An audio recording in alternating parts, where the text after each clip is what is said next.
Almost. Major. Holy fucking shit, this is major!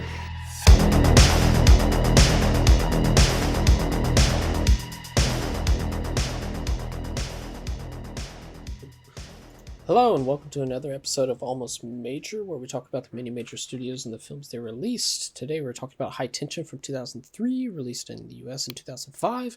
My name is Kevin Tudor. I'm here with Charlie Nash. Hello. And Bryden Doyle. Hello. And joining us again is our super special guest, Katie Rife. How are you? Hello. I'm back. Feeling the 2003. Yeah, buddy. I graduated Hell from yeah. high school in 2002, so, you know, a lot of vivid memories of this period.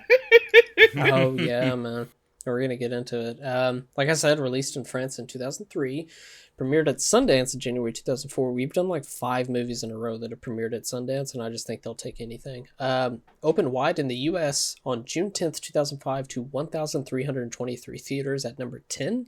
It's wild that they put this in this many theaters, but strangely only for 3 weeks, because I'm pretty sure it just dropped the fuck off. Nominated for 3 Fangoria Chainsaw Awards, which we all follow. Best Wide Release Film and Best Effects, and winner for Best Actress for Cecily de France. Cecile de France? Is it yeah. Cecile? Okay, yeah. Cecile de France. So we got 2 back-to-back Best Actress Fangoria Chainsaw Award winners.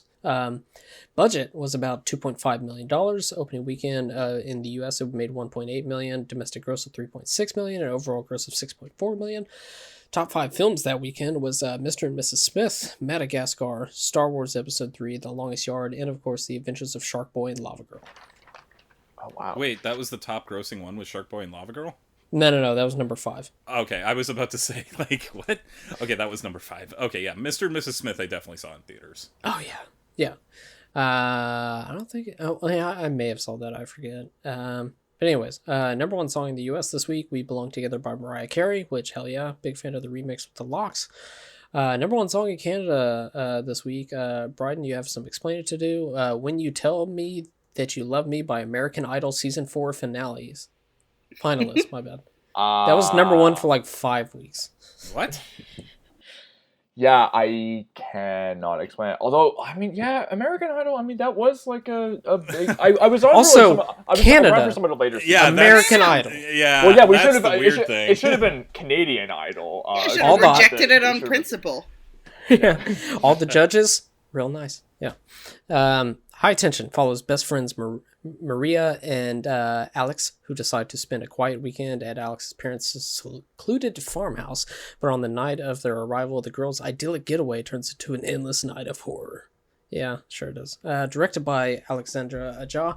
Prior to this, a movie called Furia from 1999. After this, of course, The Hills Have Eyes remake 2006. Hell yeah, Piranha in 2010. I was gonna finally catch up to that, but I didn't have time. And of course, Crawl in 2019, which kicks ass. Yeah, that movie rules. It's so good. I got really stoned and saw Piranha 3D back in when it was in theaters. Is that movie good? Because I don't know if I was just I've heard too nothing stoned. good about it. Yeah, like, I remember having fun, but I was also, like, in college and, like, kind of fucked up. So, like... Yeah, the thing I mentioned early last episode that I worked at Mr. Skin, and Piranha 3D was a staple over there. So it was, it was, you know... It's a classic of that type of movie. A movie where you're like, dude, there's a dick, and then the dick gets eaten in water. Yeah, that's pretty cool. Remember. Oh, damn it. No, I'm regressing. No. Yeah. It did give Elizabeth Shue a starring role, though, which I feel like we could all be doing more of. What did I just see her in? What did I just see? Oh. Yeah, it's not good material. I just saw her in House at the End of the Street. Yeah. Oh, did she play Jennifer Lawrence's mom in that one? Yeah, and Jennifer Lawrence goes, just because you're a useless slut in high school doesn't mean I have to. And I was like, whoa! Oh, Jesus! And we talked about Eli Roth. She's also the wife in the Death Wish remake that he did a few years back. Is? Oh, the Death Wish remake, yeah. Saw that in theaters. I sure did go to a press screening of that. Oh, boy. Ugh. Weird vibes. That was a fun time. Just like, who's here unironically? Who's here who actually wants to watch this? Get out of here. Yeah. Written by Aja and Gregory Levasseur. Gregory also co-wrote Hills Have Eyes, P2, which Aja I think did the story for, and then Gregory actually wrote it, and co-wrote Mirrors with Aja, wrote the remake of Maniac in 2012, and also directed a movie called The Pyramid in 2014, which of course I will watch because it is found footage, and I'm sure it is bad. That is wild to me that... Oh, I'm sorry, Bryden. I'll say this really quick, and I want to hear your point. P2 and Maniac are both directed by Frank Calhoun, who has a role in High Tension as the convenience store clerk who gets killed. I'm sure we all picked up on that. I just wanted to point that out because listeners might find that interesting. But yeah, no, I didn't know that.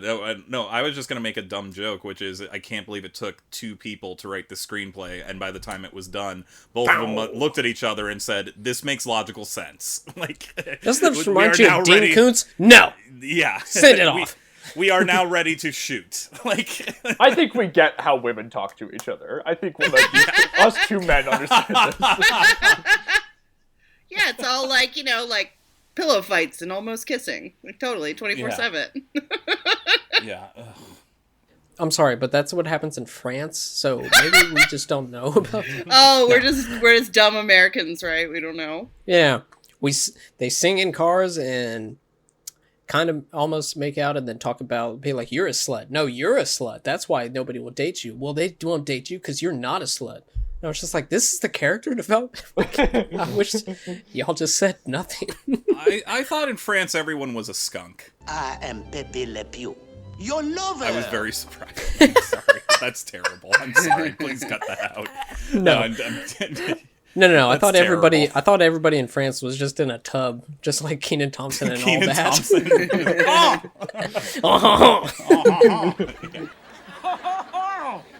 S'il te plaît, enlève ton banjo de mi nombril. Please remove your banjo from my belly button. Well, I mean, I will say that Alexandre Aja's career does disprove the idea that the French do like to put out there, which is that they're more sophisticated than everybody else. Oh, no. I have seen your countrymen. Yeah. Starring. God damn it, I had it. Cécile de France. Is that what we got? Cécile de France. Yeah. Cécile de France. Yeah. When she listens to this, she'll be very upset. As Marie, prior to this, she, you'd never guess it, but a bunch of French films, ones that I'd never heard of. But after this, Around the World in 80 Days in 2004, Hereafter in 2010, and also on The Young Pope, and God damn it if she didn't come back for the New Pope. Mae Wan as Alex. Prior to this, a few of Luc Besson's films like Fifth Element and Leon the Professional. This film was produced by Besson's production company Europa, and she was previously married to him. Oh, when she was a teenager, which is... I didn't know that. I didn't know that. Oh, no. yeah. Yep. Oh no. I'm not surprised, but oh no. Yeah, it is Luc Besson. Yeah, exactly. She also is a director too, because I saw Police, I think. Yeah, I was about to say that, from 2011, which she directed, and she's in My King in 2015, which she also directed. She's directed 8 movies, so yeah. Good for her. Yeah. Philip Nahan as the killer, who has been in a shit ton of Gaspar Noé. Oh my Noé, god, I can't believe it just took me until now. He is the protagonist in I Stand Alone, which is really, really tough. That is a rough movie. Is. Yeah. Yeah, not fun. Hated that movie. Apparently I reached out to him and it was just like, can you be the killer in this? And he was like, I'm really trying to get away from stuff like that. I want to do some other stuff. And he was just like, how about you do it? And he's like, all right. That's what he said. Also died 2 years ago, which he did. Yeah. Yeah. Sad stuff. Not his fault, because he's actually good in this movie, as far as not his fault as why the movie is not good. He's very, very fucking creepy in it.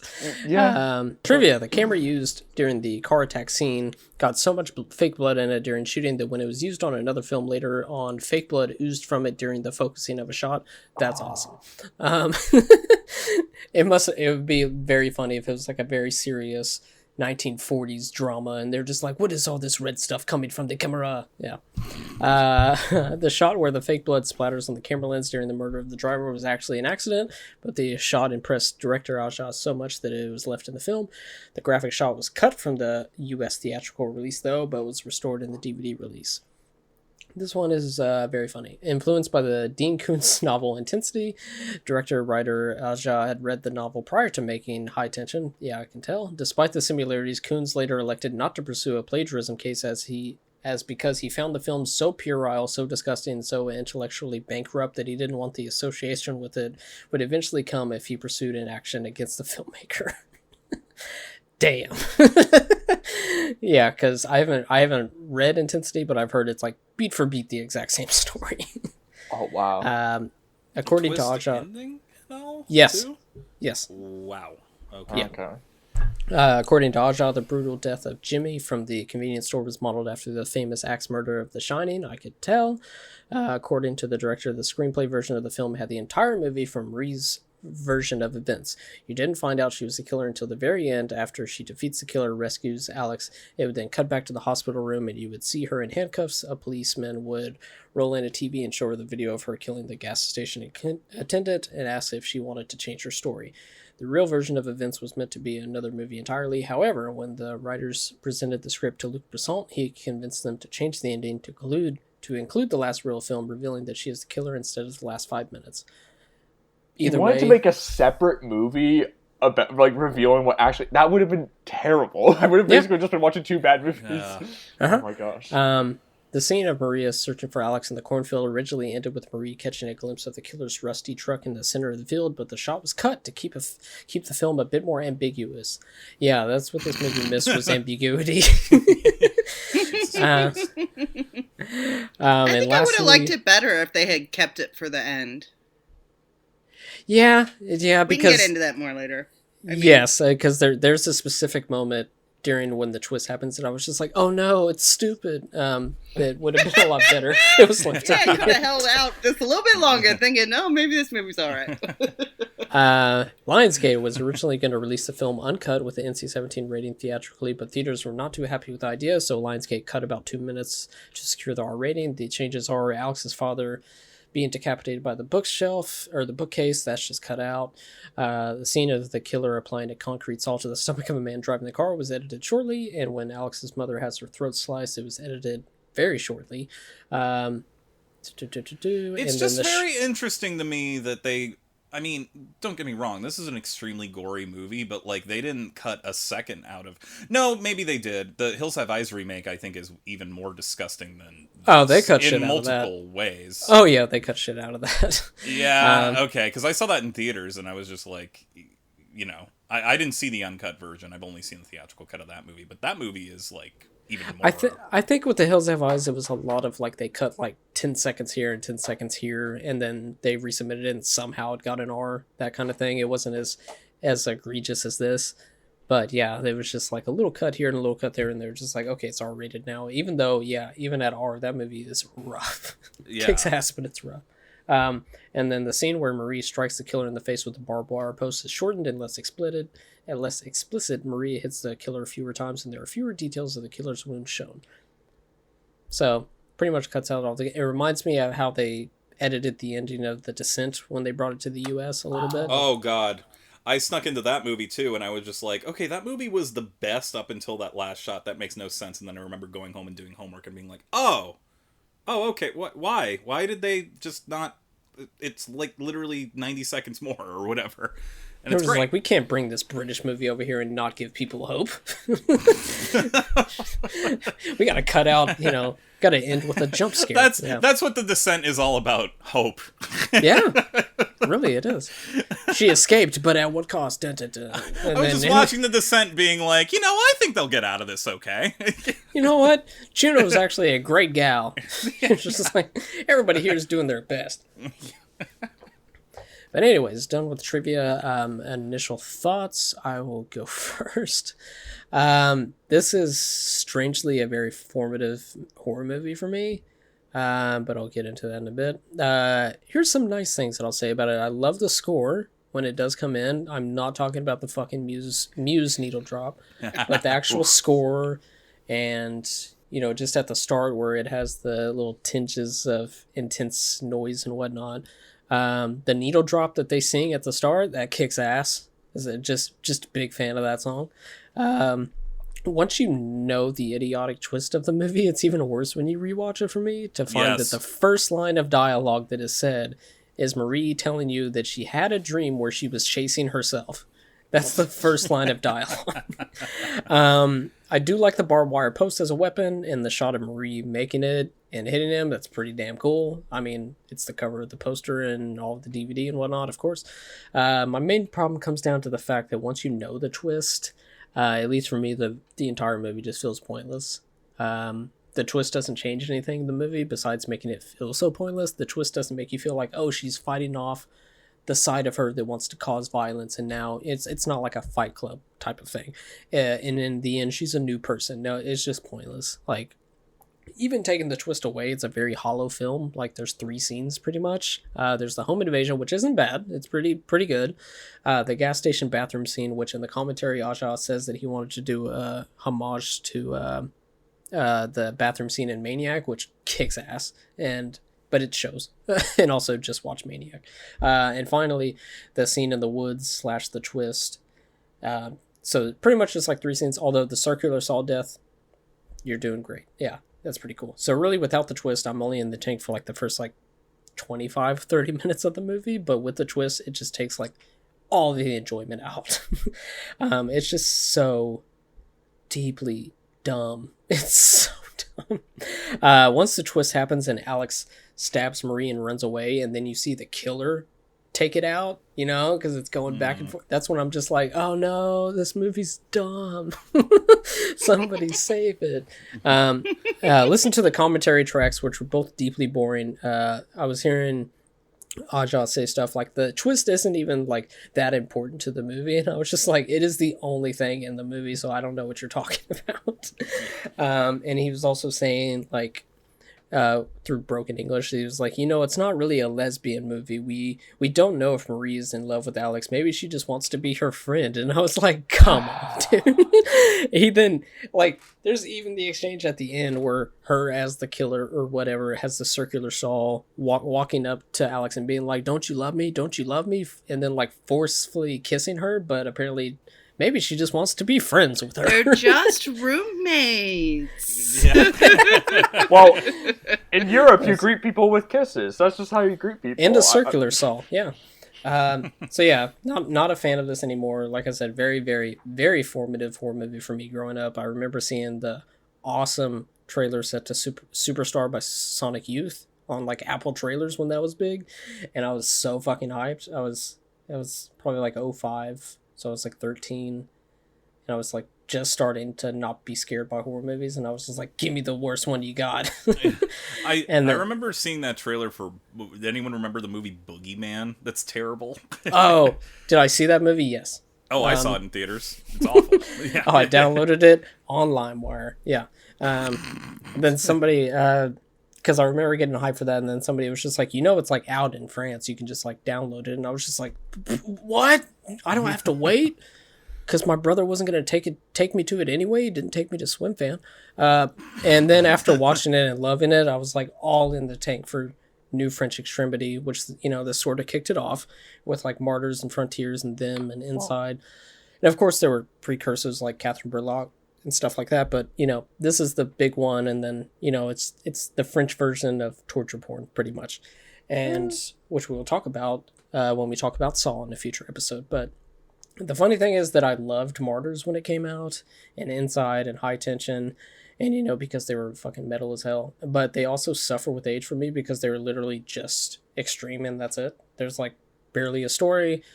And even a movie like Martyrs is really trying to say something, but it's just we're going to torture a woman for 20 minutes straight and just be like, yeah, what does that say about martyrdom? And you're just like, shut up. I just wish you were not trying to say anything. I do think Martyrs and Inside have more to say than this movie, which is deeply offensive when it comes down to Those it. are the good ones. Them doesn't really hold up either. This Yeah, one, I never saw that them, one. they don't really hold up. Yeah, I love like In My Skin. Like that's like a great one. Yes. Oh hell yeah! That's Oh a hell great yeah! And there's a lot of stuff going on underneath the surface about like Yes. about like identity and Yes. stuff. Like, In My Skin is the one movie I don't think I can ever watch again because it just Totally fair. I mean, I think that movie is incredible, but It's just so good. The self harm in that is just so It's upsetting. a lot. Yeah. Yeah. Anyways, this is bad. I don't know. Aja has gone on to make movies I still very much like the Hills Have Eyes remake. I rewatched that when I rewatched High Tension a few years ago, and I was like, well, this holds up. And then I really like Raw. There's really nothing else, and I'm just like, oh man, I've been meaning to watch Mirrors. I mean, I'm gonna watch it, but it's not gonna be good. I probably. saw it so long ago. It's not very good. There's one scene involving Amy Smart that is like Rips her mouth open. Yeah, it's undeniably grisly. It has an undeniably grisly power, but it is just, so Nothing. nasty. And the rest Yeah. of the movie is just so stupid. Yeah. Has anybody seen Oxygen, his pandemic movie? You have, Brian? I have. It's okay. I feel like it's one of those movies where like I don't know. Maybe there is like kind of the movies withholding stuff from you, and like when like I'm sort of thinking, I feel like you're like phrasing everything so deliberately so as to obscure like something for me, and it's like kind of like whatever. And then I feel like I don't know. It's also the pacing and stuff where like Crawl is like such like a lean one location movie where it is like just 87 minutes in and out, and then Oxygen I feel like it's like what an hour 40, and I'm like okay, I feel like you're kind Mirrors is 2 hours long. That's my what's been keeping God. unconscionable. Get I out of here. completely. Get out. I don't remember. I remember that one scene, and that's it. I can't tell you a single other thing that happens in Mirrors. But how's Melanie Laurent in Oxygen? Because I love her. She's good.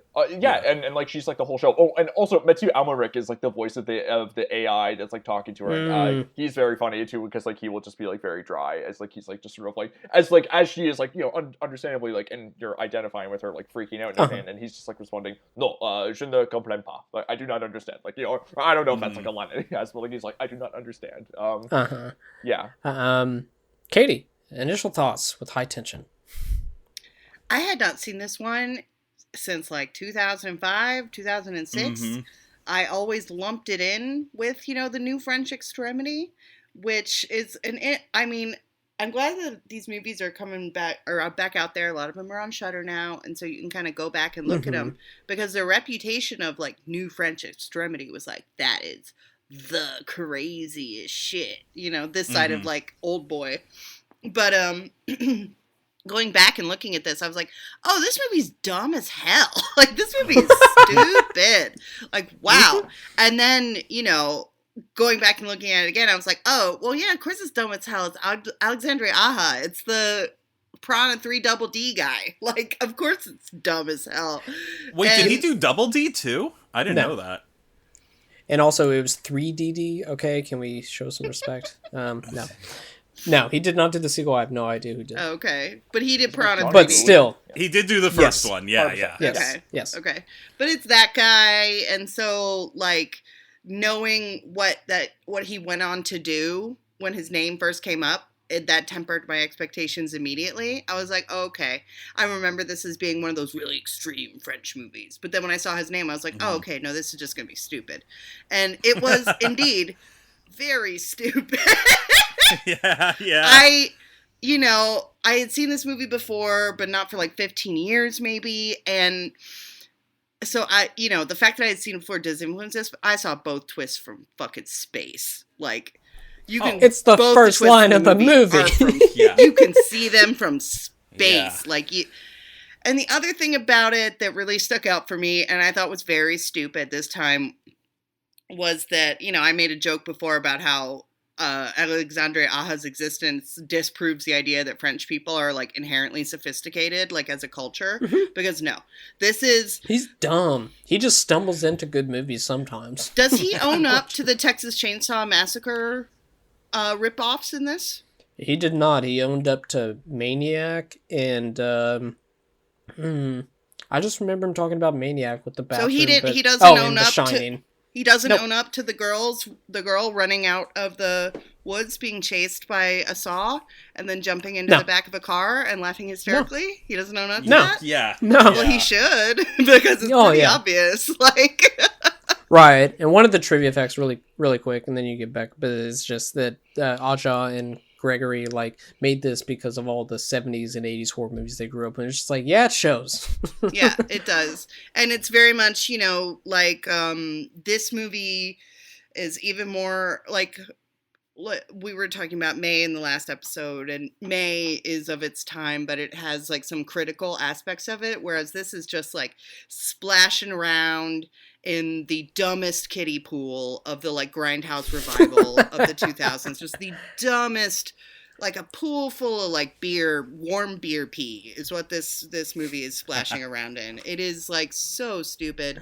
And then when she jumps in the muscle car and it's got a Confederate flag license plate on the back, I was like, oh my god. You know how French people love the Confederacy? It's the most boneheaded things to take away from all of those movies. Like, I'm wearing a Texas Chainsaw Massacre t-shirt right now, This movie takes all the most boneheaded cues from those and makes it even stupider with a couple twists that you can see from space. Like, this movie got on my nerves. This movie should exist as one of those like kill count YouTube videos, and that's it. Just so you can be like, hey, that kill's kind of cool. Should I watch the movie? No. That's it. Just watch the YouTube video. It's fine. It didn't help that I was watching this on AMC Plus, which is where you can stream it now. And the dubbing was very strange. It was dubbed into English in the first half, but was in subtitled French in the middle. And that just kind of added to, and it was the edited US cut, I think. And so a lot of the kill scenes are borderline incoherent because of all the gore they cut out. Yeah. And so like it was the easiest way to watch this movie is not ideal on an already not ideal film. Like, do not recommend. Yeah. I've never seen that version, which is also what, we talked about, played in theaters. It's insane to me that even critics, that was how critics also had to watch it, because Roger Ebert wrote about that in his 1-star review, where he was just like, this is how you're gonna, like, this movie's already terrible, but this is how you're gonna release it. And, like, it was 2005, like, foreign films did exist. Is that because they're just like, horror fans don't want to read? Old Boy was a big hit around this time. Yeah. Old Boy was a sensation, globally, and they didn't dub Old Boy, Yeah. Yeah, and Katie was telling us about the AMC, which is I have zero idea what the fuck that problem is with the dub, half dub, but I was saying that the actress who plays Marie, she actually came in and redubbed it for English. So this time I watched the English dub because there's not much dialogue anyways, so I figured I'd watch it. And then when I subjected my cousin to it, when I got the DVD, I was like, well, I'm going to have to watch the English dub because she's not going to want to watch subtitles. So I watched it back then as well. It's fine. I mean, it's not the most heinous dub ever, but it's fine. Charlie, it's already a dumb movie, so who cares, Yeah, but that's also the other thing, is there's barely any dialogue in it anyway, so it's just like, oh no, horror fans really hate reading. They just can't read. Everyone knows horror fans can't read. Like, that's what it kind of comes off as. Like, I want to know if they're screaming in French or screaming in English. It'd be so funny if they dubbed that, because people would be like, wait, it's dubbed. That's obviously a French man screaming. I can't get immersed in this. This is bullshit. Do you think global politics was part of this? Because also, 2003 was the year of Freedom Fries also. Like, that's true, yeah. What a weird time. They were just like, oh yeah, for like 2 weeks we're calling them Freedom Fries. It's like, okay, we're not going to war. Fuck French. you. Yeah. Just like, yeah, we're not going to war. Oh yeah, we're gonna change something that you don't get any money off of. It's like, that's great. We're still not going to war with you guys. And they're just like, well, that's all we got. I don't know. Charlie, initial thoughts? Yeah, this movie's terrible. It's just so. We all go to movies to be manipulated if we're going to get into just the logic of it. Obviously, especially horror movies, they're meant to manipulate you, but this one just fucking lies. Like, this movie it's a liar, Like, and the twist is also deeply offensive and homophobic, and like, I will say, like you, Kevin, I watched it in high school, and I do think this was my first new French Extremity film, because I didn't get around to seeing, like, Martyrs and Inside until college. I got it on Netflix. I got the uncut version on Netflix, so I was able to watch it in French back then. Hell yeah. Had issues with it then, but I only watched it once, and, like, you know, in high school I was like, oh, if this is where it's going, then this is going to be terrible, but, like, you know, the first time around I was like, oh, these are some effective kills at least, and blah, blah, blah. But, they are, But, yeah, watching it again, it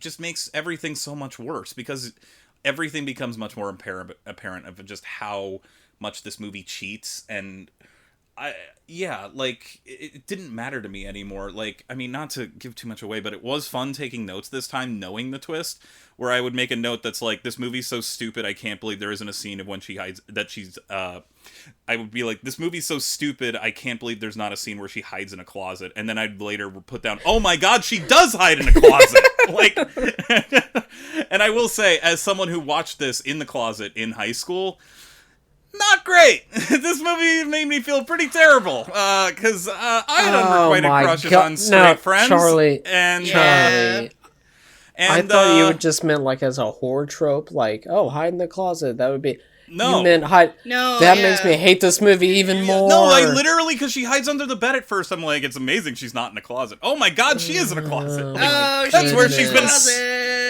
That's where she's been hiding her whole life, and like, then it's not even that compassionate though. Like that is it's not compassionate film at about all. Like the struggles and the loneliness of being closeted. That is not this film. This film is like it's insanely queer-phobic, and like and on top of that, just like, it just made me like have to make jokes to myself about it, how nasty it is, because the mom, when she dies, is like, why, and I just am like, because she's gay, I guess. Like, I guess that's why the reason. Why was I invented to feel pain? Why?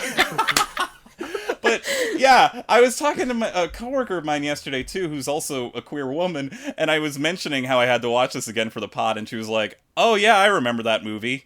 Mean movie," is what she said, and I'm just like, yeah, it's an incredibly mean-spirited, offensive movie, and like even the kills this time around didn't do anything for me, because it's like, okay, so if you're a sexually repressed queer woman, you automatically, I mean, can we just talk about, I mean, we all know what the twist is. Like, Kevin said, like, yo, okay, we don't recommend the movie, so I don't see why we should protect it. Yeah, frankly, if you are a sexually repressed queer woman in the closet, you can apparently create an alternate identity where you look like a combination of Barney Gumble, Large Marge from Pee-wee's Big Adventure, and Donald Trump.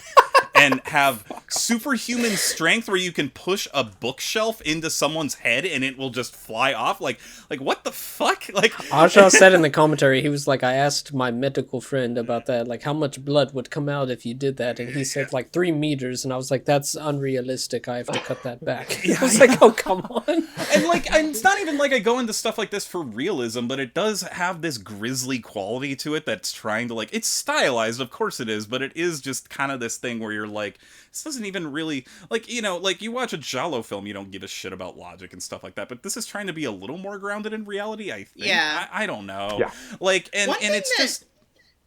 Sorry, oh yeah, no, please, no, you go ahead, please. Yeah. Well, I was gonna say, one thing that really broke my brain about this movie is I could not decide if it was actively homophobic and it was saying that, like, you know, being queer makes you crazy or whatever. Yeah. Or if it was just so fucking stupid that it didn't think that through and was it's like, that. lesbians. Like, I could not tell. Yeah. I mean, from the commentary, it's that. Because I can tell from how he talks about it. It's just dumb. Yeah, I definitely think it's almost unintentionally offensive, but that doesn't mean it's not there. And just, like, stupid shit, like, okay, in the beginning of the movie, they're driving, it shows them driving, but then he's giving himself, like, a blowjob with a severed head. It's like, what the fuck? Like, why?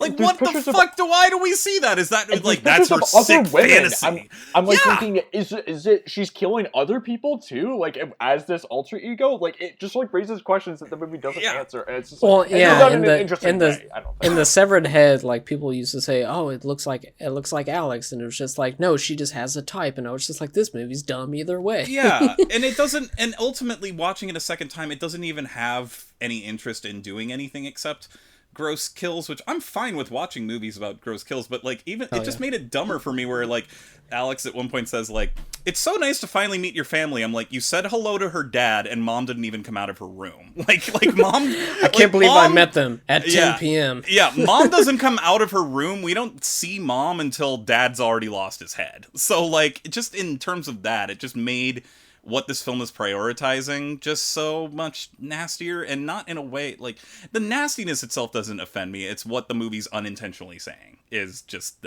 I mean, like I hope that made sense. I don't have a problem with the violence, is what I'm saying. It's the commentary, the unintentional commentary of, and him saying, well, the twist doesn't matter. It's like, no, dude, the twist very much matters because you made a movie about this. Yeah, and you're playing into the worst stereotype possible. Yeah. Yeah.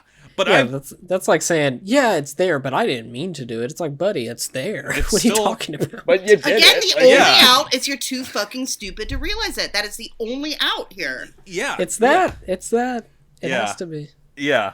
But I feel like I've been going for a while. So Bryden, what did you think of this? Have you seen it before? Secret masterpiece, Bryden. Here it comes. I think I am maybe like one of the higher raters of this because I get 2.5 out of 5 on Letterboxd. I had not seen this before. I knew about the twist because I feel like people maybe talked about. Like, it's kind of It's kind of even when it came out, it was like talked about because they're just like, it's so stupid it doesn't matter if I spoil it type of twist. Yeah, and I was the kind of kid who, like, because I wasn't able to see a lot of movies when I was younger, I would like just like read plot synopses on Wikipedia. Like that's how I guess that would be my vicarious way of watching the movie. I see the DVD cover though, like the one where she's like standing against the green wall with like the blood all over it. That was like a DVD cover I'd see at like video stores or on like video store magazines, that kind of thing. But the R-rated version takes all the blood off of her. It's kind of cool. No, anyways. But yeah, like, I mean, my thing with Aja is like I'm not really all that hot on him. I don't like this. I really disliked him about Piranha 3D. It's interesting how like he has sort of moved away from like kind of like the shock gore stuff and like moved more into like just sort of like single room like location thrillers and everything. Like I feel like maybe that's something people will point out, but like Crawl, I mean, it is like just taking place in the one house and it's just like focusing on like how do we get out of this scenario, and Oxygen is the same thing where it's a Crawl does kick ass. Even though, even though people from Florida complain about that movie because I guess they don't have basements in Florida, like classic Alexandre Aja, who cares about the details kind of stuff. And wasn't it like shot in like Bulgaria or some Eastern European country, not actual Florida? Yeah, totally works. But it's so it's interesting how we sort of moved away from that, and I think like it's sort of him reworking the flaws of like what he does in this movie, where like I feel like this movie kind of dissipates intention once it leaves the house. I feel like as like they're just sort of repeating the same scenarios in like different locations, it's just like, okay, they're kind of letting the air out of the balloon here. But and also how like Crawl is just like focusing on like getting out of the situation, whereas like when this movie tries to deal with like character or any kind of like, you know, psychological stuff, just like falls on its face, doesn't know what to do with it. I do think that there is some pretty decent filmmaking in like the first like 30 minutes when it is just at the house. Like when there's that one really cool shot where I was looking through my notes to remember it, but like Cecile DeFrance is like smoking outside the house and the camera's like sort of like pulling back as like she's coming out to the swing, and then the camera sort of like moves to the side like to over to like some shrubs or whatever to make it, and like it's like, oh, like what looks like a subjective or objective shot rather, and it moves into like what looks like a POV shot. That's pretty cool. Then it's ruined by her seeing Alex naked, and then back to the swing set empty.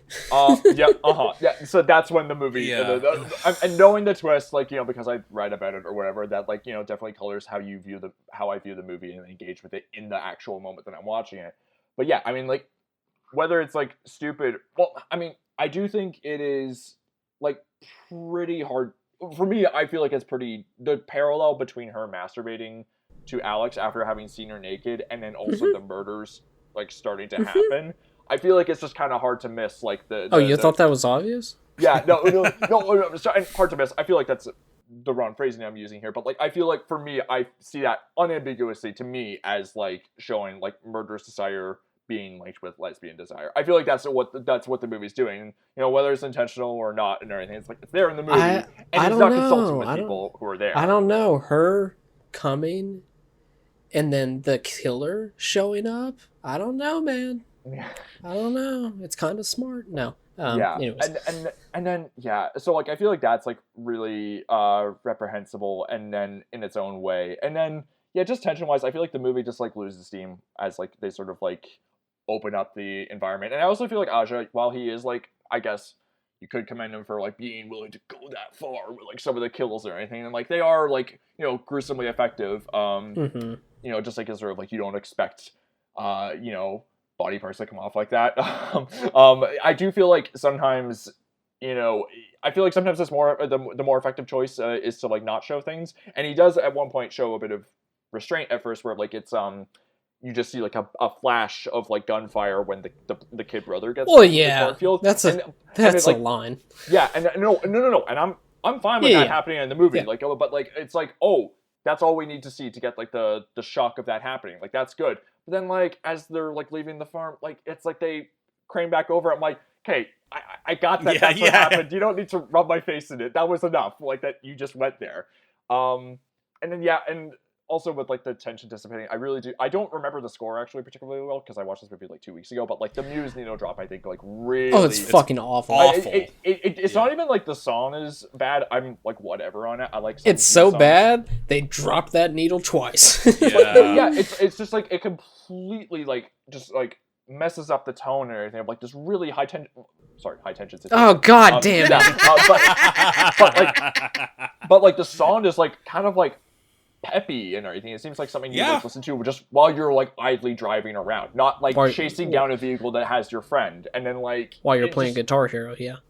And poor Mai Wen, you know, who like I'm not super familiar does with her as nothing. an actress. She has nothing to do in this movie. She is just there to be looked at while naked, and then also bound up and chained later in the movie. She gets, I guess, you know, she does like get the final like strike in the movie by like killing or attacking Cecile LaFrance because she's. How does she not die from her stabbing her like 5 times in the stomach? That was another thing. But it's just like, the movie, you know, one of the ways like they write the weirdly judgmental like friendship dialogue between them where they're calling each other like derogatory names, and then also having her be called those names while she's being chased and everything, and then also like sexualized in that way and not giving really any agency for so much of the movie. It's just like it really doesn't. It really just like shows how shallow and kind of mean-spirited the movie is, as we talked about. But like, and even France doesn't even get, not the country, the person. She doesn't even really. I don't know. She's not. Doesn't really get much to do either. I mean, I do like the shots where it shows him looking at the bed and whatnot, and that scans to her, and she has this like genuine face of fear while cuffing her mouth and whatnot. But then they use that like 4 more times. Yeah, I was gonna say like one of those is great, but there are at least 3. There's in under the the bed, she there's does in it the closet, again. there's in the bathroom, and they're all fake outs too, which is just frustrating. Not to mention the scene in the gas station where the person at the gas station seems to acknowledge both of characters as separate people. That's where it he looks over and winks at Marie at one point, and I'm like, this doesn't, what? Like, she asks, like, I think you hear her as the killer ask, like, what are you looking at, Jason? Or whatever his name was, or whatever. I think something like that. But he also recognizes the killer as, like, a regular. Like he knows who he is, so it's just like, what? How did Charlie, this movie's smart. I don't know what you're trying to poke holes in. And it's the fact that the movie is taking place in the real world, I think, makes like the sort of stupidity of this premise like more frustrating. Whereas like something like this is not at all like really similar stylistically or even premise-wise, but like a movie like Identity, which has like a notoriously dumb twist ending. That movie rules. Spoilers for this nearly 20-year-old movie, but that movie takes place not in the real world, like not in the real physical world. So like anything that happens, it's like, okay, questionable, like, I guess when you're applying it to, like, something like mental illness, but, like, at least I can understand that the narrative is not taking place in a real physical world, whereas this movie is, and it's, like, it just doesn't match up. How does one work, but it doesn't, because it's, like, doing the same thing, but it's, with High Tension, it's just, like, the entire time, I'm just, like, I can't even get invested in the tension in it because I'm just like, this is all just made up in her head, but it's just like the whole movie's made up because it's a made up movie. It's like, why can't I give myself over to that but I think it's just because I'm not going to give myself over to something this dumb. Identity is also, it's funny that those came out the same year. I didn't even put that together until you brought that up, Ryden, but they did. Right. Identity is much more self-aware of the genre that it's, you know, pastiching, and like it's got humor, And it also doesn't wait until the very end to say everything is magic. This is why nothing makes sense, is because it's all magic. Like, and that is, I can understand why some people would consider that to be a cop-out, but it really does allow also the cast to have fun, because it doesn't cheat in the world that it creates within that world. This one is much more serious. There's not a single joke in this movie. It's so grim and dour, and like it cheats by just like, yeah, again, like characters interacting with these people as if they're two separate entities. Like, yeah, and there's lots of things like, why is the car missing if she is actually driving the truck? Like, if you think about any of it for more than a few seconds, it just falls apart. Oh yeah, she has a car chase with herself. How did she get that truck? How does that happen? Like, who's driving? And also it's you know, when they reveal like the showing her like switching between the two personalities, it's not even like, especially like the movie's like kind of going like fully like unhinged with the mode and everything. Like, I mean, you know, I was imagining like, so how does she switch between the two personalities? Is she just like running suicides? Like, you know, like doing like sort of like the gym class exercise where like running from one end of the room to another. But then like basically, but then, it's like, the Mrs. Doubtfire bathroom set piece. Yeah, that would have been. I would have honestly respected that more if they had just like gone full tilt with that. But then here they just like she just like sort of tilts her head back and then like becomes another person. It's like, okay, that's not interesting. I would totally rewatch this movie if it was Mrs. Doubtfire. If she came in with just dressed up in makeup like Mrs. Doubtfire, and then like we just see her checking the bed and then going underneath the bed and then going up top to close the mattress, and it's just like back and forth. And even Identity has that great sequence where when you find out who the killer is, which I don't want to spoil because I think that's one of the best parts of that movie, but it is so winking at you with these flashbacks, and because it's all magic, you can get away with how cheeky and funny and like hilariously cruel that is. But yeah, I would love that if they did. I usually hate stuff like this, but I almost wish the movie was that stupid to go with like here's what really happened, and which is so funny. Just checking up and down the bed, and then her hiding in the closet, coming out of the closet, going back into the closet, like yeah. Well, another thing, you guys already touched on some of this, but I think that it was a serious mistake to reveal the twist, you know, that she is the killer at the gas station, reveal it where they reveal it. I think it's a serious mistake, because once you know that, you can start picking apart everything you see. Whereas I think, and then you still got 10 minutes left. Right, exactly. And I think if they had revealed it in the final moments of the film, you might be a little more inclined to go, "Oh my God, what?" and not overthink it. But it invites you to overthink it by telling you what the twist is before the movie's over. When the twist is revealed and it shows the police guy looking at the TV and it keeps cutting between him and the TV like 5 times before it shows Marie actually kill the guy, I was just like, you're already showing your hand a lot, right? Oh God. And then oh my God, like the Muse needle drop is almost like Hey Zed is used in Saw almost. Oh God. Yeah, because they use it during the car chase when she gets into the car, and then they use it at the very end, right? Right. Yeah. Yep. Yeah. Muse. 2003. Anyways. Muse. Goddamn right. Muse. It's just, exploitative lesbianism. Confederate flag license plates. 2003, baby. What's more controversial, Confederate flags or no? And even in terms of nasty kills, yeah.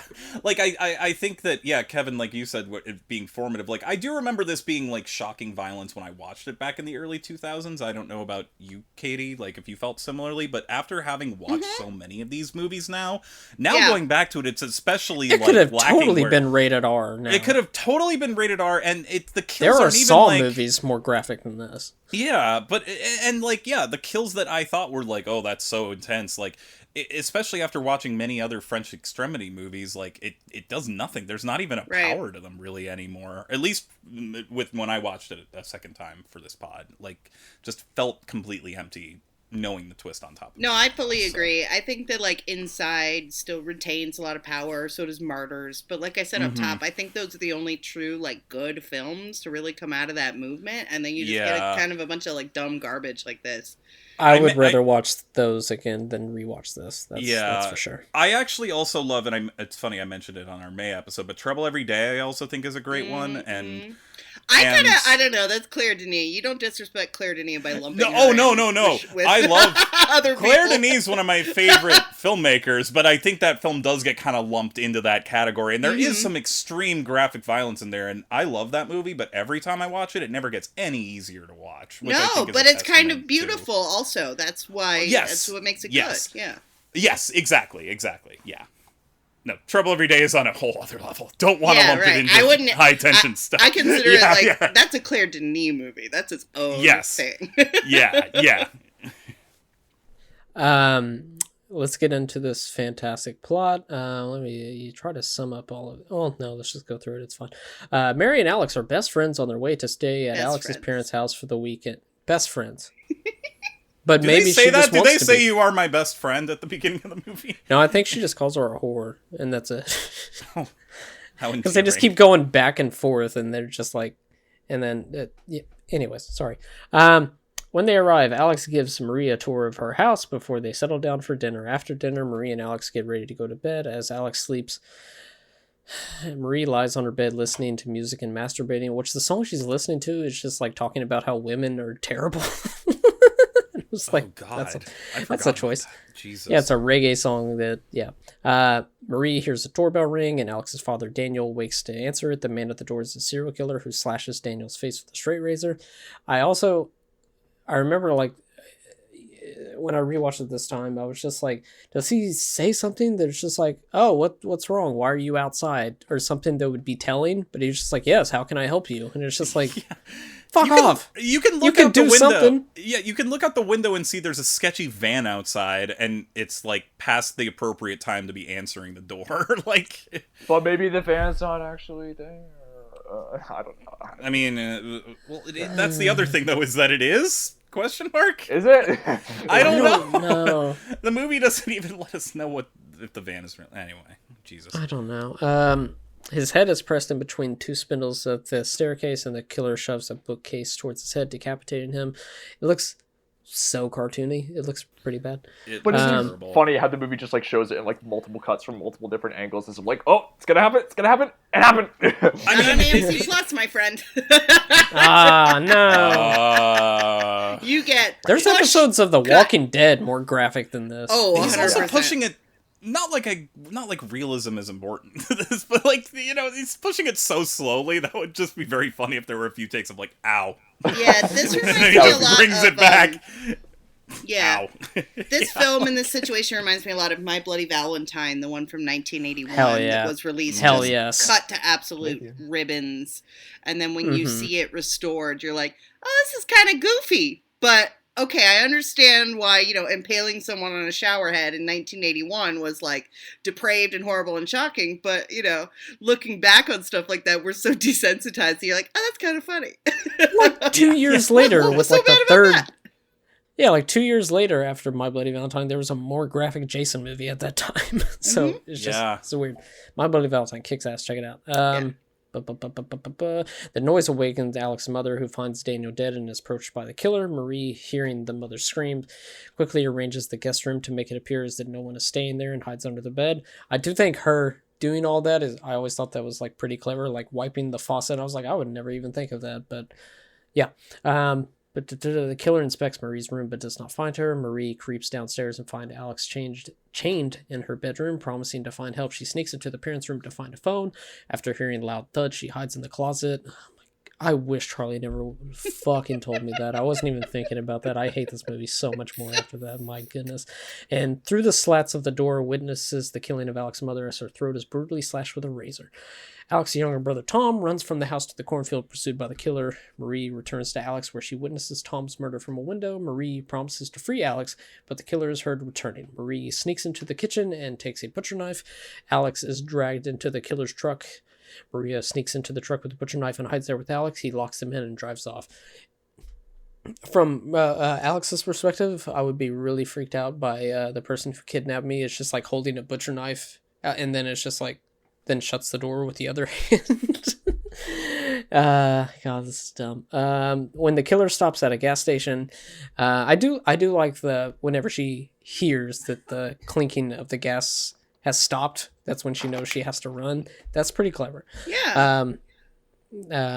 Marie gives Alex the knife and sneaks into the gas station for help. When the killer comes into the shop, Marie hides and she witnesses the store clerk Jimmy being murdered with an axe. The killer returns to the truck and Marie calls the cops, but hangs up in frustration when she is unable to tell them where she is. She takes the clerk's keys and uses his car to follow the killer down a deserted road. She also takes the gun that's there. The killer notices Marie following him and rams Marie's vehicle, pushing the car off the road where it wrecks. Exiting on foot, badly injured, Marie runs into a forest as the killer seeks her. Eventually, Marie bludgeons the killer with a fence post covered in barbed wire. It's pretty cool. As Marie inspects the body, he grabs her throat, so Marie suffocates him with a plastic sheet and makes her way back to the truck. Alex seems terrified of Marie as she returns to the vehicle. As police investigate the gas station murders via the in-store video camera, the tape shows Marie murdering the store clerk. In retrospect, it is revealed that Marie is murderous, delusional, and in love with Alex and the real killer of Alex's family. At the truck, Marie unties Alex. As soon as Alex is free, she threatens Marie with a knife and accuses her of butchering her family. Alex slashes Marie's face and stabs her in the stomach before running into the forest.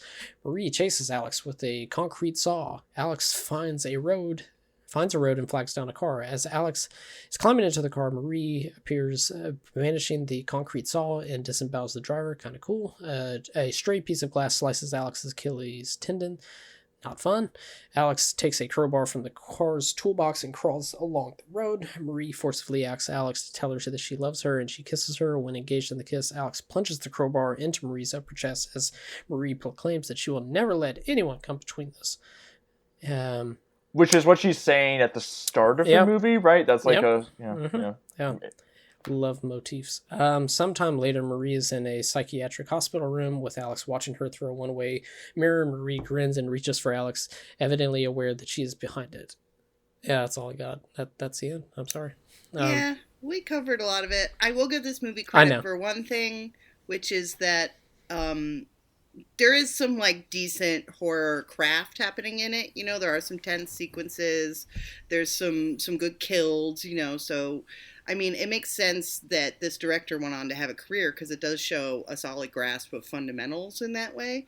But the more, like, if you think about this movie for more than 5 seconds, you're like, why? But why? Yeah. Yeah, and the key thing about a movie like Crawl, which is good by him, he didn't write it. It's like put him behind the camera and just have him do that. That's enough. Yeah. That's... Where did the chainsaw also come from? As awesome as that one It's a greenhouse, so maybe they're... I don't know. Where did any of this come from? I need to trim my flowers. I'm going to just use this chainsaw. I'm just going to use this massive chainsaw. This massive chainsaw.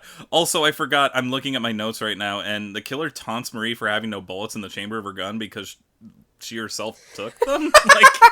She took the gun and then took the bullet out and then was just like, oh shit, there's no bullet. Wait, I got it, but it's in the other car, which I'm also driving. Yeah, it doesn't. It's so stupid. Like in her mind's eye, she's actually just like straddling both cars with hands on both of the steering wheels, driving them Yeah. down. Right. Yeah, she's got like two brooms and she's like moving the steering wheel with the brooms. Yeah. This also makes me think of, I think like the year before this comes out in France, isn't there like a whole scene adaptation where like, you know, Donald Kaufman is saying like, yeah, I'm going to write a movie where like the twist is that like the investigator is also the killer, and then like, doesn't like Donald Kaufman say like, but how would that work with the narrative or whatever? And like, Donald Kaufman's like, oh, yeah. It's so funny you bring that up. It's so funny you bring that up, Bryden, because I was talking to my roommate about it, and he brought up the exact same comparison from adaptation. Oh my god. Yeah. Yeah, I like I was saying I told y'all in the group chat, I was just thinking of the line from Super Troopers. I lost a buck to myself. Yeah. Anyways. Final thoughts on this new French Extremity masterpiece. I can't even say that with a straight face. I'm sorry. The joke I thought to myself was like, does Aja like escape like accusations of misogyny by saying, "Oh no, je déteste tout le monde. I hate everyone." You know, like, but I don't know. He would be one of those type of people, yeah. Yeah, and also there's his treatment of women also is stretched out into his other movies he makes. So it's not just this movie.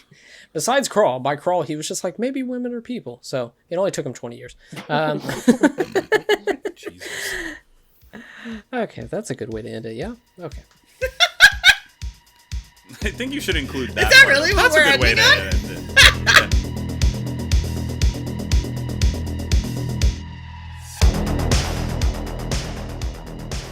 Thank you for listening to this week's episode of Almost Major. Please rate, review, and subscribe to us on iTunes. Please follow the pod on Twitter at Almost Major to keep up to date with what movies we will be covering in the future.